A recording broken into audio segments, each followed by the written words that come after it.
Assalamualaikum warahmatullahi wabarakatuh.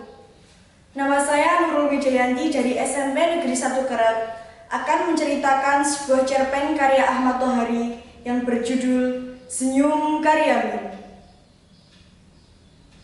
Si paruh udang kembali melintas cepat dengan suara menjejak. Karyamin tak lagi membencinya karena sadar burung yang demikian sibuk pasti sedang mencari makan buat anak-anaknya dalam sarang entah di mana. Karyamin membayangkan anak-anak si paruh udang sedang meringkuk lemah dalam sarang yang dibangun di dalam tanah di sebuah tebing yang terlindung.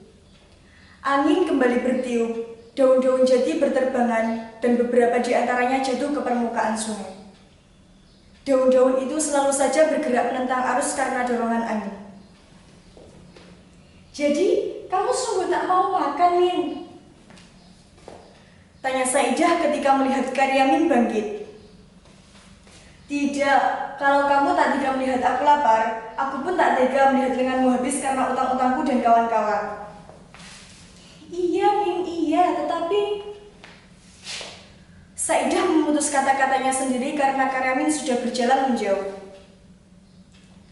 Tapi Saidah masih sempat melihat Karyamin menolehkan kepalanya sambil tersenyum, sambil menelan ludah berulang-ulang. Ada yang mengganjal di tenggorokan yang tak berhasil didorongnya ke dalam. Diperhatikannya, Karyamin yang berjalan melalui lorong liar sepanjang tepi sungai. Kawan-kawan Karyamin menyeru-nyeru dengan segala macam seloroh cabul, tetapi Karyamin hanya sekali berhenti dan menoleh sambil melempar senyum. Sebelum naik meninggalkan perataran sungai, mata Karyamin menangkap sesuatu yang bergerak pada sebuah ranting yang menggantung di atas air. Oh, si paruh udang, punggung biru mengkilap, dadanya putih bersih, dan paruhnya merah saga. Tiba-tiba burung itu menukik menyambar ikan kepala timah sehingga air berkecipak. Dengan mangsa di paruhnya, burung itu melesat melintas para pencari batu, naik menghindari lumpur gelangan, dan lenyap di balik gerumbul pandan. Ada rasa iri di hati Karyamin terhadap si paruh udang, tetapi dia hanya bisa tersenyum sambil melihat dua keranjangnya yang kosong. Sesungguhnya Karyamin tidak tahu betul mengapa dia harus pulang. Di rumahnya tak ada sesuatu buat mengusir suara keruyuk dari lambungnya. Istrinya juga tak perlu dikhawatirkan. Oh iya, Karyamin ingat bahwa istrinya memang layak dijadikan alasan buat pulang. Semalaman tadi istrinya tak bisa tidur lantaran bisul di puncak pantatnya. Oleh karena itu, apa salahnya bila aku pulang buat menemani istriku yang meriang? Karyamin mencoba berjalan lebih cepat, meskipun kadang secara tiba-tiba banyak kunang-kunang menyerbu ke dalam rongga matanya. Setelah melintasi titian, Karyamin melihat sebutir buah jambu yang masak. Dia ingin memungutnya, tetapi urung, karena pada buah itu terlihat bekas gigitan kampret. Dilihatnya juga buah salak berjajaran di tanah di sekitar pohonnya. Karyamin memungut sebuah, digigit, lalu dilemparkannya jauh-jauh. Lidahnya seakan terkena air tuba oleh rasa buah salak yang masih mentah. Dan Karyamin terus berjalan. Telinganya mendenging ketika Karyamin harus menempuh sebuah tanjakan. Tetapi tak mengapa, karena di balik tanjakan itulah rumahnya.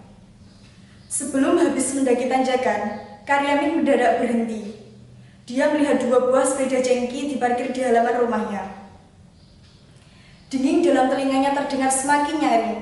Kunang-kunang di matanya pun semakin banyak. Maka Karyamin sungguh-sungguh berhenti dan termangu.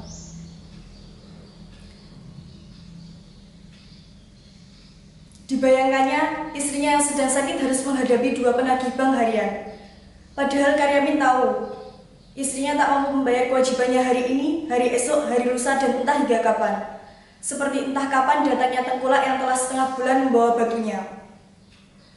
Masih dengan 1000 kunang-kunang di matanya, Karyamin mulai berpikir, apa perlunya dia pulang. Dia merasa pasti tak bisa menolong keadaan, atau setidaknya menolong istrinya yang sedang menghadapi dua penagih bank harian. Maka pelan-pelan Karyamin membalikkan badan, siap kembali turun. Namun di bawah sana Karyamin melihat seorang lelaki dengan baju batik motif tertentu dan berlengan panjang. Kopiahnya yang mulai botak kemerahan meyakinkan Karyamin bahwa lelaki itu adalah Pak Pamong. "Nah, akhirnya kamu ketemu juga, Min. Kucari kau di rumah tak ada, di pangkalan batu tak ada. Kamu mau menghindar ya?" "Menghindar?" "Ya, Kamu memang belingin. Di gerumbul ini hanya kamu yang belum berpartisipasi. Hanya kamu yang belum setor uang dana Afrika, dana untuk menolong orang-orang kelaparan di sana. Nah, sekarang hari terakhir. Aku tak mau lebih lama kau persulit. Karyamin mendengar suara napas sendiri. Samar-samar Karyamin juga mendengar detak jantung sendiri. Tetapi Karyamin tidak melihat bibir sendiri yang mulai menyungging senyum. Senyum yang sangat baik untuk mewakili kesadaran akan diri sendiri, serta situasi yang harus dihadapinya. Sayangnya Pak Pomong malah menjadi marah oleh senyum Karyamin. Kamu menghina aku, Min. Tidak, Pak, sungguh tidak. Kalau tidak, mengapa kamu tersenyum-senyum? Hayo cepat, mana uang iuranmu? Kali ini Karyamin tidak hanya tersenyum, melainkan tertawa keras-keras. Demikian keras sehingga mengundang 1000 lebah masuk ke telinganya, 1000 kunang-kunang masuk ke matanya. Lambungnya yang kembang berguncang-guncang merapuhkan keseimbangan seluruh tubuhnya. Ketika melihat tubuh Karyamin jatuh terguling ke lembah, Pak Pawang berusaha menahannya. Sayang, gagal. Wassalamualaikum warahmatullahi wabarakatuh.